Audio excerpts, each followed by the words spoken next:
How to fix product not showing on Shopify. So from the left hand side, we want to click on the products tab, and right here, as you can see, one of my products is active and the other one is draft. So I'm just going to click on this product as an example, and I will show you a few things that we can change here to make them appear. So the first thing that we need to do is change the status here. We want to change it from draft to active. So this was the most important thing.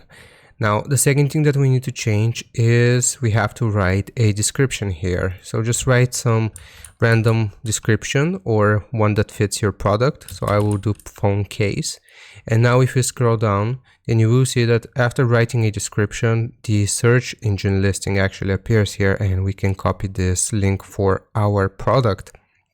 And another thing that I want to change here is I want to set a price. I have already set a price, but if you haven't, you can set a price.